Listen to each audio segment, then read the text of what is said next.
Hello everyone and welcome to the Dyslexia Life Hacks Show. I'm your host Matthew Head, and in this episode, Kirsty Heap returns. She's been on the show twice before, episode 27 and 67, where we talked at depth about her career in HR, which she was currently in at episode 27. And then by episode 67, she'd made the transition of going full-time self-employed as a dyslexia coach or neurodiversity coach. So Kirsty has done a lot of career work as well as a lot of coaching. Yeah, good balance of both worlds. Now she's back on because she's branched out to writing children's books, with her first book, Silent Snow, going to be released in the autumn of 2024. This is born out of trying to read from her kids when she was younger. As always, I'll put extended show notes and links of things we talk about in the show notes, which will be available at dyslexialifehacks.com/podcast. Welcome to the show, Kirsty. Thank you very much. And I never knew that both of the episodes ended in a 7. Oh, yes. And the reason why that's good is because 7's one of my favourite numbers. So I'm feeling that we need to manipulate this one we'll have to end in a 7. Yeah.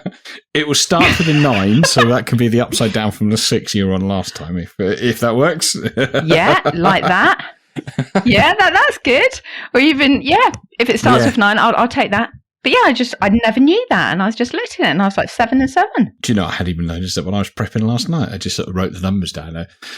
You are one of the rare people that the early episodes never used to have anybody's photo. So your first episode has like some random still I've grabbed off a free resource off the internet, and then the second one has actually got a photo of yourself. Because podcast about people, I figured that actually people who are listening to it might want to know who the person on the other side looks like. Oh, exactly. And they can do a good age comparison then between 67 and this. And if they want any tips on any kind of facial creams that are working, I'm more than happy to do that. Yeah, for me, it's putting the filter on Zoom. Oh, I didn't know there was one. So, how have you been since the last time we spoke? Obviously, you've done a lot of kind of webinars, joined in with various other influencers doing things online and growing your business without. I've seen you be very active. So, how's that going, and how's the business growing side of it working for you? The business is growing, and what I love is that organic growth as well. And I would say we're into that second year, and I'm now starting to see those recommendations coming in. And it was like I had one today actually that came in saying, "Oh, we've been recommended. We contact you regarding this," on the kind of coaching side of it. And it's lovely that means then people are speaking about it in a positive way about the work I do. And I'm happier. I'm just so much happier, which is why I think this idea of this children book has then come to light. But it's also, but in true, honesty as well, it's about that balance. And I'm still finding that balance between, I love what I do, really love what I do, which is great. But I also have a family, and apparently I have a husband as well and some kids, and apparently they like to spend time with me. And do they? Have they mentioned? Yes, I know. I was kind of like, what? You still want to spend time off with me after all these years? So I do go and get these little kind of knocks on the door of going, can we extract you now from your office? Yeah. So is that's because you're so kind of, what's the word? I'm going to say obsession, but obsession is the wrong word. Passionate. That's the word. Thank you. Passionate about the new business that you're spending. Because they say that sometimes, if you get into a business that you love, you end up spending far too many hours on it compared to when you were working 9 to 5. Yeah. I saw a great quote recently that said, entrepreneurs are the only people that will work 80 hours a week so they don't have to work 40 hours a week for somebody else. Yes, and I thought, do you know what? You are right.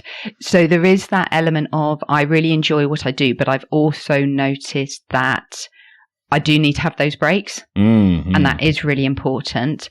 And when I disconnect. So if I go away, the phone goes off. Yes. Have you now upgraded to having a separate phone for business and work and pleasure now, business and work? No. No, because, why haven't I? Because I actually feel I'd lose it. And, oh man, this is going to probably sound awful, but now I've started, I'm going to have to finish. I feel I'd probably leave the personal phone more than what I'd leave the business phone. Oh, friends of Kirsty, you've just tuned out. Yeah. Yeah, that's all my friends and family and kids just, yeah. However, in my defense, can I just say that all the children, actually, all of their messages will come through because my phone is on silent. It's turned upside down the whole time so I can make sure I focus on my coaching and whatever I'm doing, whether it's speaking. But they are the one people whose calls will come through. And they all know if they call twice, it will ring. Yes, yeah. Got the sort of important contacts set up on your phone, kind of thing. Yeah. How are you finding the coaching now? You say you're in year 2. You would have well and truly got to grips with it by now. I think you were just completing or partway through your coaching qualification last time. Yeah, so I did my PCC exam as well. Hey. Oh man, that was something in it. I mean, okay, now you've got me on a rant. You do realise this, but it's going to be a small rant. So the whole exam is multiple choice. So straight away, I find that a challenge anyway. But what makes it worse is all of the answers are correct. And you have to choose the best of the correct answers and the worst of the correct answers. Oh. Now, let's just think about wine. You could have an array of different wines that all could be tasty, maybe. I don't know why I'm choosing wine because I don't drink. But what your interpretation... Who knows? But your interpretation of what's the best wine will be different to someone else's. Yeah. So it was a real challenge, and it was one I struggled with. I passed it first time, but just that, getting my mindset round, hang on a second, all of these are good answers. Yeah. Yeah. So what are they looking for out of that? If all of them are the correct answer, but there's one that's kind of more correct or the optimum answer. But is that to check is that a bit like the psychometric testing where they're checking what your personality is like, or is it like you could do this stuff if you were phoning it in, but really you should be focusing on this? It's considering and making sure you're considering the ethical values of coaching as well in line with it. Right, I see. I would say it's that. So it's making sure you consider all those ethics that come into play. Yeah. I was really glad to have the extra time. Ah, yes. However, I would have liked the extra time to also be applied for reading the bit that said, do you want a break? If you do, press the button on the right. And if you don't respond within how many seconds, it will automatically start. I had 1 second to press I wanted a break because it had taken me a couple of times to read it and politely work out what was right, what was left, and which button I needed to press. Yeah. Yes. Why can't it just be the big button with break written on it and a picture of a cup of tea or something? It's a bit of visual. Press here if you want a break. Yeah, a bit of visual. Yes, please, now. Yes. Yeah, but apart from that, it was fine. And what was lovely was you got your results instantly. So you literally walked out of the exam room, it printed it out. And what I really liked was the gentleman there just handed it to me upside down. So he didn't look at it and kind of go, Yeah, you'll do. Yeah. So no, that was a really big point for me of going, I wanted to make sure I did that ICF kind of qualification, so that supports the coaching side of things. And the ethical side of it is really important. However, again, very open and honest, when it comes to coaching and thinking about neurodiverse individuals, what I have found is sometimes with the ICF style of coaching, it is very much about you finding the answers and me questioning you to pull it out, where actually some of my clients will need me to sow a seed of an idea, of a solution, or something somebody else might have used as a way of then helping them to build their own strategy. So that's the only difference I would say is I wouldn't class it as leading, it's sharing ideas. That's an interesting tweak. Because you sometimes, I do think like, no, I've come to a coach because I've run out of ideas here. You're not going to pull any more out of me. Yeah, and exactly that. So I do find it is about sharing that. And I learned so much from my clients as well about tips they might be doing that then I can share with other clients as well. You're finding that feeds quite well into clients that aren't neurodiverse? Yeah, well, I'm finding it feeds really well into certain industries. So I've got a collection of clients at the moment that are all they're all trainee GPs. So they're all in different stages of that trainee GP element. But what they're encountering is all similar things. So actually sharing some of the strategies that have worked for others has been really helpful. Yeah, that's really interesting, actually, getting it all to share across. And it's particularly yourself being a neurodiverse person and focusing on neurodiversity as well as the other coaching, how you can get stuff to read across, and you already cited differences from the training.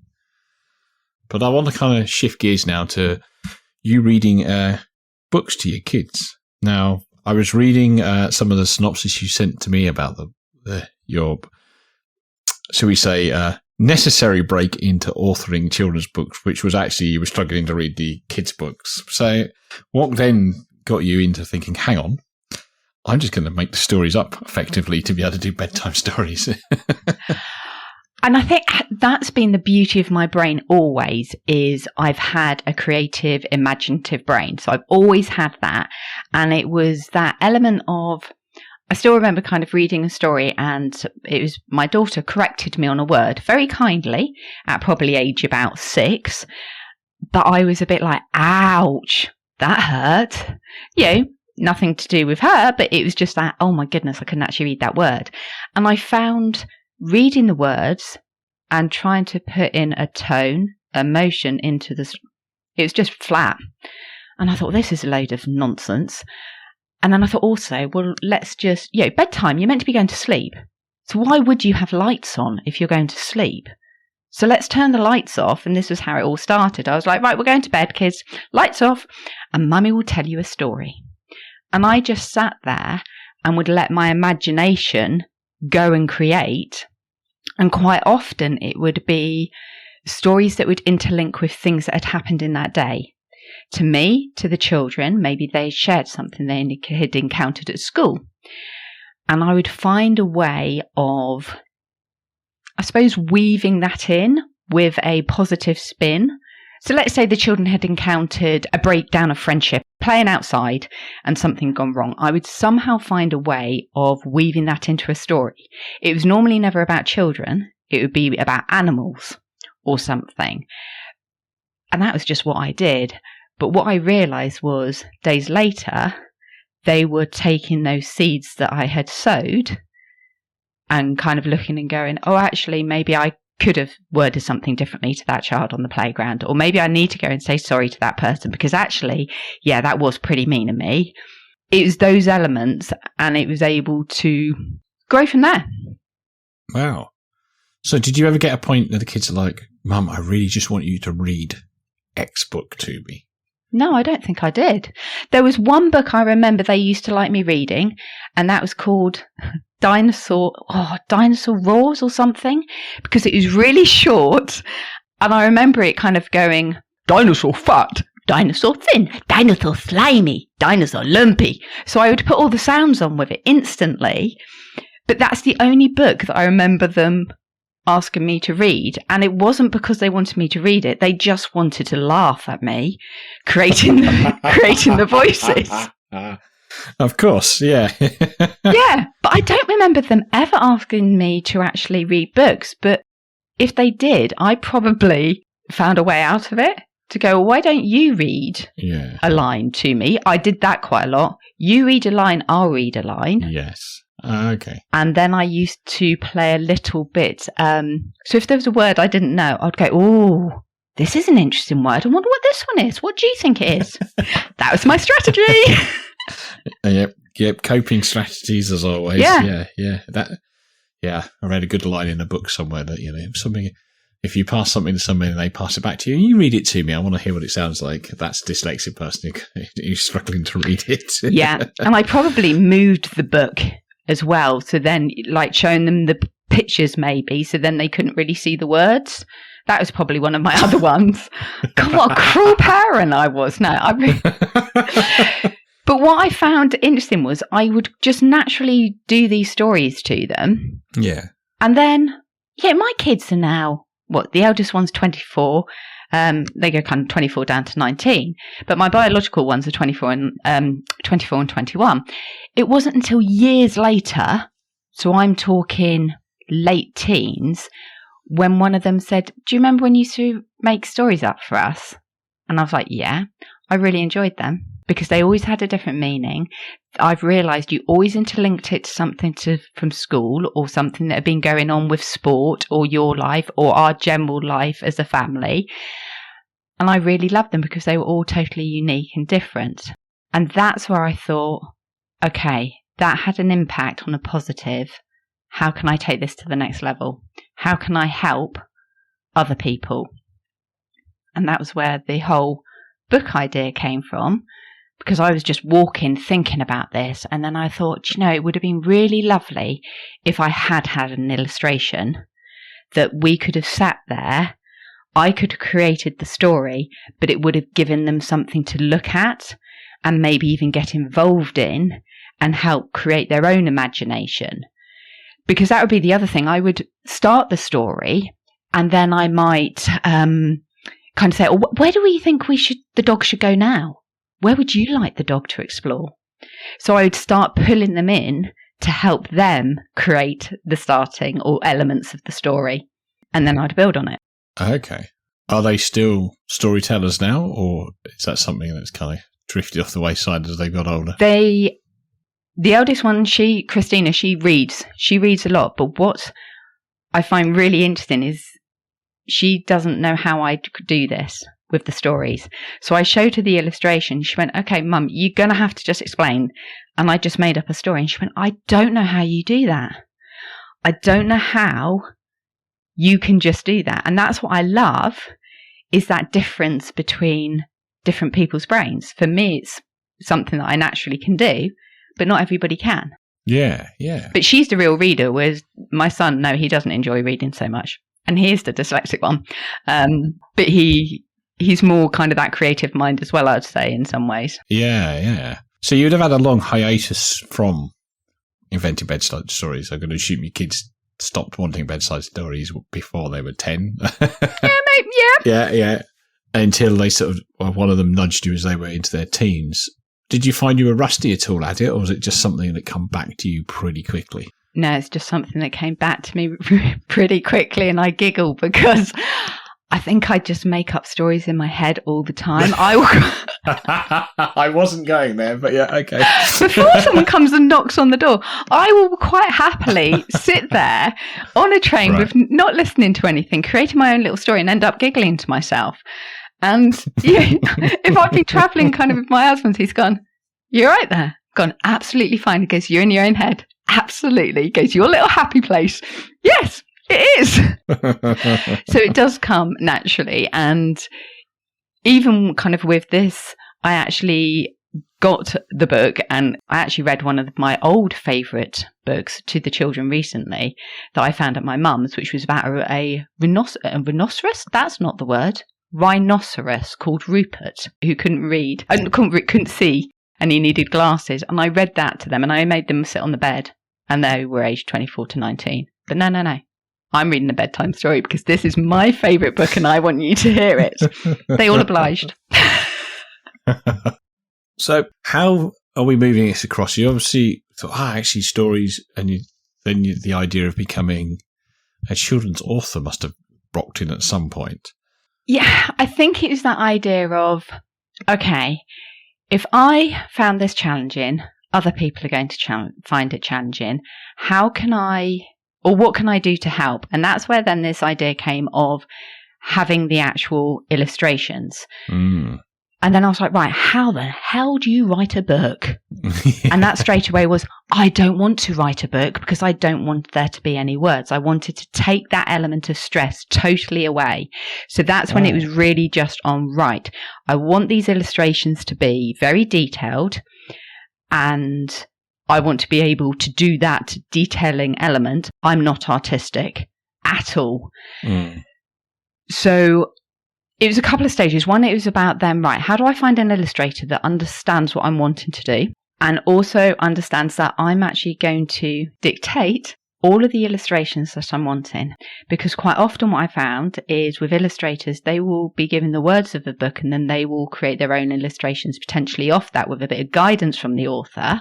Whereas I'm going, no, I'm going to dictate everything from there will be a child aged approximately between 4 and 6 looking out of a window. the child will have pajamas on, which will have bugs on, of an array of different bugs and insects on, of a small size. The child will have the right leg kneeling up, and it was to this detail all the way through. Out the window, the left-hand side will be a tree. And I kept just detailing it because I could see the image in my head. So I just dictated out exactly what I was imagining. And amazingly, the illustrator, Helen, from that, she was able to create it, and she sketched it out, and we kind of came back and forth, and I was like, nope, that's not the right colour or the right shade.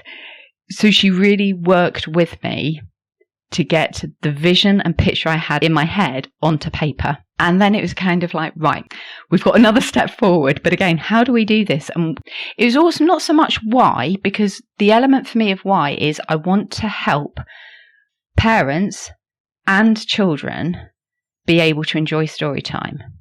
So from a parent or carer point of view, I want to find a way to help them take that stress away so they can enjoy that story time. So it's a really magical time where you can have that moment, but where someone's not feeling the pressure of those words. But also from a child's perspective, you can start empowering them, but also help them with that imagination and that creativity as well. And for me, if you've got a parent that's dyslexic and a child that's dyslexic as well, then actually it's about showing those positive elements of the condition and actually nurturing that from a younger age. So am I right in thinking that every page is a picture and it's a picture book that pulls you through the story? Yes. So it's a picture that will give you the foundation, but then you as the storyteller can take that wherever you want. So the first illustration is a child looking out the window. Now that's up to you whether it is morning, night, maybe the child's been ill and actually it's the middle of the day and they've woken up from the nap. Where is that child? Maybe they're at their parents. Maybe they're at their grandparents. Maybe it's a care home. Maybe they're at an aunt's, a family. All of that is up to you as the storyteller to make that decision on. So you can add in the extra elements of how you want to do it. And I will, when it's kind of published, which we have been given hopefully the date of the 1st of December, which December's a good month because it's my birthday, it's Christmas, and I got married. So if I can have the book published on December, wowee, this will be good. December will be the month. So when the story is published, I will then do an example of the book. I'll probably actually do 2. So then to give an idea on how people can use it. Because I know that can be really helpful if I just do a story. And when I was pitching this to the publisher who's helping me do it, I showed her some of the illustrations. She went, "Can you just do a story?" I said, "Now." And she went, "Yeah." I said, "Well, give me a time limit." She went, 8 minutes? I was like, "Yeah, not a problem." So I did a story for 8 minutes. I've tested it on my own, and I can do a story for up to 25 minutes on 7 pictures. Okay. So that's really interesting because I was thinking with the concept, like, does it come with an instruction page at the beginning of it, or is it going to be you sat there by a fireplace on YouTube somewhere going, and story?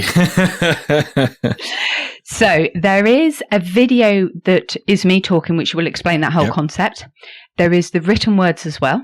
And there is also the explanation in different languages as well, because there is no words, therefore it has an international appeal. And I'm very fortunate as well with 2 of my children. They have, one has a German partner and the other one has a Dutch partner. So that was 2 languages straight away I was able to go and get translated. So yeah, it will be covered in German, French, Spanish, Italian and Dutch to start with.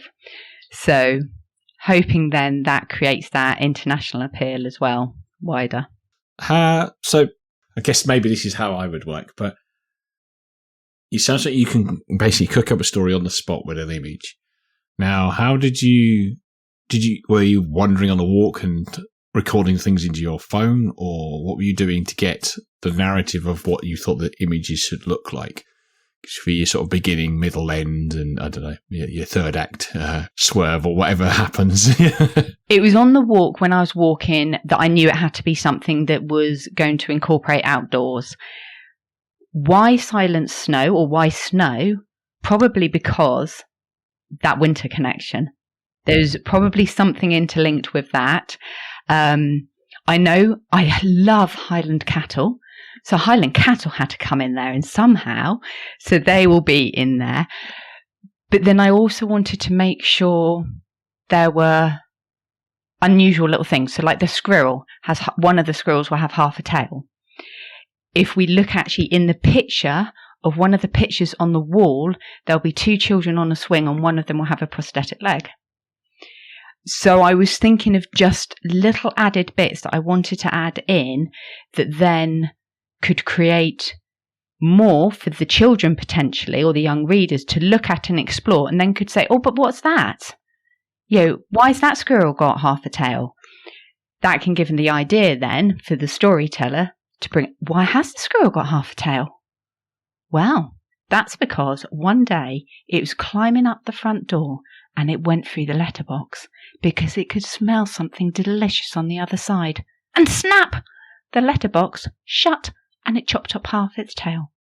There you go. Demonstration and everything. Yeah. There you go. No idea why. But you can see how it can be done. Yes. I see what you mean.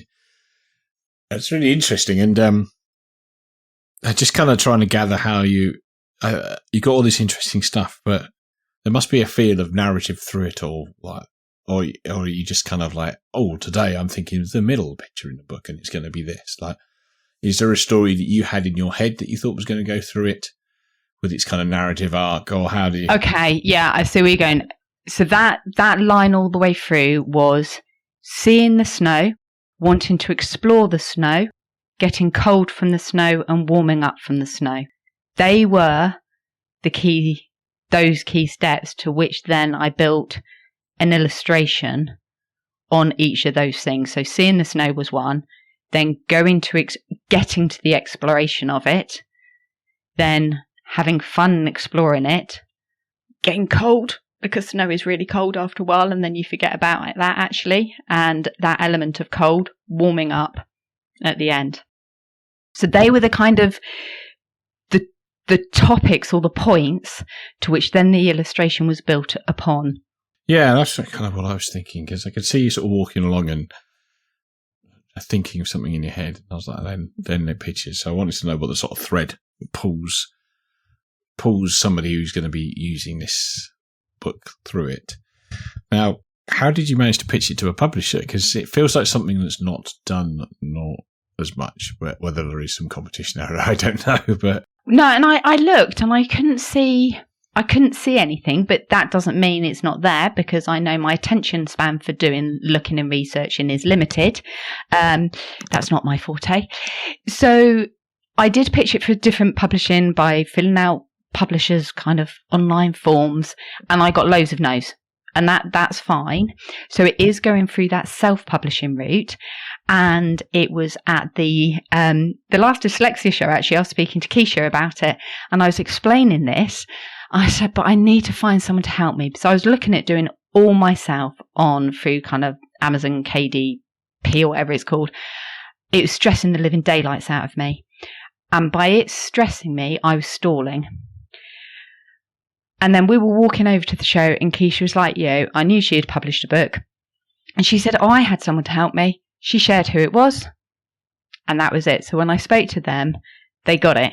As soon as I was able to have that conversation and explaining, they got it.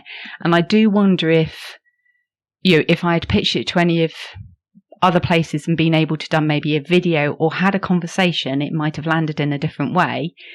I mean, because trying to explain it in words is really difficult. Yeah, particularly when its whole thing is about not using words. Yeah. So, yeah. And in my head, this won't be the only one. There will be more from here, because also there is a kind of a toy element within it. So there's a blue bear that is linked in. Blimey, you're getting the full Marvel merchandising for it already. Well, the blue bear is actually linked to my son Finnegan because he has a blue bear. Okay, fatal error, shouldn't have been blue, probably shouldn't have been a bear, because straight away one of the other children went, why is there a blue bear? That's not my toy. To which my response was, that's because there's another 4 children's books in the making, because there will be a book for each of your toys. Because they've all had Quick thinking. I see. They all have their own unique toy they had as a child. So there will have to be a minimum of one more to incorporate the other 4 teddies and dollies. Whoa. You can't give one its standalone. You're like, this just sounds like you have a favourite. This has been recorded. Exactly. This is what has shocked me in the kind of thing by the kids. And even my husband was like, but why did you do Blue Bear? And I was like, I don't know. I think I must have been hanging up the washing, saw Blue Bear. Maybe it's because he is the dyslexic one and it's linked with that dyslexia theme. Yes, that's it. I don't have a favourite child. I love them all in their own unique ways, and they're all a little mischievous little things in their own unique ways as well. He eats me out of home with carrots, that one. Finnegan does. So, I was going in the publisher. You found your illustrator. You sent me some sample illustration, and they're really cool. They kind of remind me. I'm trying to remember who they remind me of, but sort of like old school children's books. You know, that's kind of. You trying to say I'm old? No. But I'm saying good. Your illustrations look old school. Yeah, they are, because that for me is what I suppose is because of my age, actually, and is because what I liked, and it feels more natural. I know a lot of books now have more, I was going to say electronic, that's not the right word, is it? I don't know what the... more graphic and CGI'd. Yeah, and that's fine. Yeah. Yeah, yours is very... The Snowman, that's the kind of illustration style I was thinking it reminded me of. Yeah, which obviously fits in quite nicely with it being a winter-themed book. Other kids' toys summer-themed, so you might have to have different seasons. I think I might have to, actually. Yeah. Yeah, we'll have to look at it in a different way. I have got some ideas for some other ones. There's definitely bits where I have walked and thought, oh, I want to make sure I incorporate that into the next one. Yeah. But I don't think this idea would have come to light if I hadn't actually gone self-employed. Why is that? Because I have changed my working environment to suit me, and I feel more like me. And I think from being that, it is even saying that, I actually went and got a roost with little goosebumples all up me. It's that element of where I feel free to be me, and it's as if the pressure from my brain has been released, and as if my brain's just going, yes, look at all this magical, sparkly stuff. And it's as if I've come to life again with that creative side. Magically sparkly stuff. Yes. Yep. I think there is a little bit of that, isn't there? Like, you were quite a senior job in sort of corporate HR. That kind of come with pressure. And as we discussed in previous episodes, how it didn't suit you. Then having the pressure off and free up the mental capacity, even though you have more work on per se, it's not as kind of burdensome, I guess, which allows you to kind of get the juices going and come up with a book idea. Yeah. And I guess I see it a bit like a fork. All my ideas before in work were predominantly around problem solving. Yes. Sorting, I was going to use a naughty word then, sorting stuff out, and sorting problems out, looking at how we could negate ourselves out of situations. Whereas now, it's far more proactive on a supportive element, helping, building. And I think that's the difference, is the fact of it's more supportive and building has opened up that element of positive flow rather than reactive, how do I sort this stuff out? Yes, most definitely. Yeah, I think so. And it sounds, and you're not bringing your work home with you, or not cooking, like driving home from work thinking about the problem you've got to solve when you get in tomorrow morning with the 4 emails and the Teams chat that's popped up on your phone as you're driving home as well.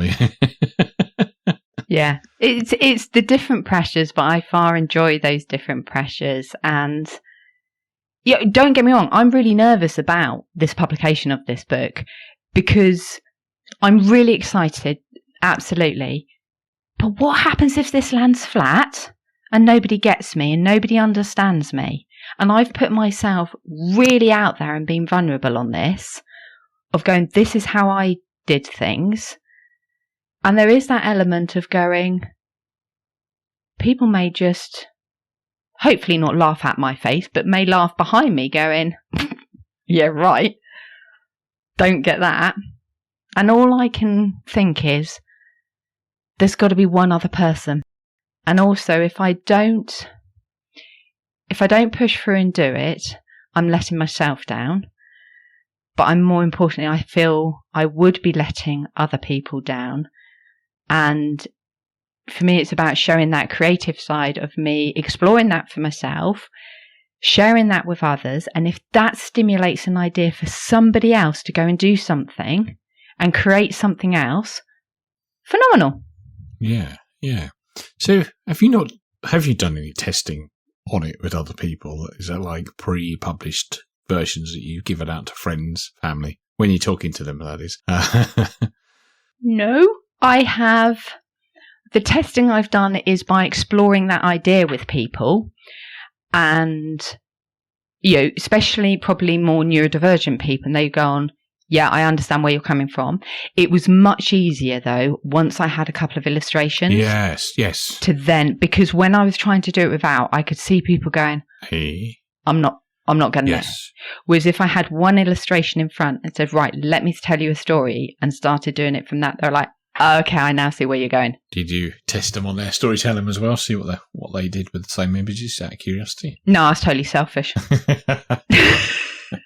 And I didn't. No, okay. No. So really, the acid test is going to be when it's published. Ow! Yes. Yeah, it will be. Yeah. It will be. But at the same time, I've spoken to people like Helen Arkell, Dyslexic Centre, where I had my assessment. Yeah. I spoke to them. I had the illustration, was able to explain it to them. They got it. Good. That was really reassuring. So it's like, you get it. You're someone in my camp. That's cool. So that helped. So yeah, but the real test will be when it's out there. And then that's that case of, people will only know if it's out there if I talk about it, if I promote it. Ow. That's then getting more vulnerable because you got to put yourself out there as well. Yes, you do. And have you got plans for how you're thinking of promoting it? Because you'll be really getting the concept across as you've been trying to do it, obviously, in words across this podcast, and you'll be on other things as well, I imagine. Have you got a kind of strategy that you're thinking of doing that? I have got someone to help me with that, because that's the other thing I've learnt is delegation and getting people in that know how to do things that aren't your forte is key. Because just like that publication of the book isn't something I know nothing about, how to do the PR for something like this, again, is something I knew nothing about. So I've made the decision to work with someone to help me on that. And they've given me some tips. And yes, I'll be talking about it. And I'm doing more speaking events and gigs anyway, so I'll be able to share it like that. There will be social media elements of it coming out, and I'm really hoping, the PR person, I've been talking a lot about how we can, speak to local newspapers, radio stations, all things like that to help try and push it out forward. And I've got hold of some of my old contacts in primary schools as well. And my sister is a head teacher of a primary school. So that will help as well, being able to get in one in there. Yeah, that might work. Yeah. Yeah. Well, cool. Well, that kind of leads me to sort of ask you to tell people where they can find this book and where they can find out more about you. And isn't that the great one? Because I had a meeting with the publisher yesterday where we're creating that link, but I don't have it. So that's going to be an interesting one of how I will actually share that with you. If anyone kind of Googles, though, Silent Snow by Kirsty Heap, hopefully it will come up. And on my website, I will make sure there is a link to where it can be purchased on there. And there will be the... not hard copy, but the physical version, and there will be an electronic version as well. Oh, well, so there will be an ebook as well for people. Yeah. Ah, nice. They can download it on their favourite tablets and use it that way. Cool.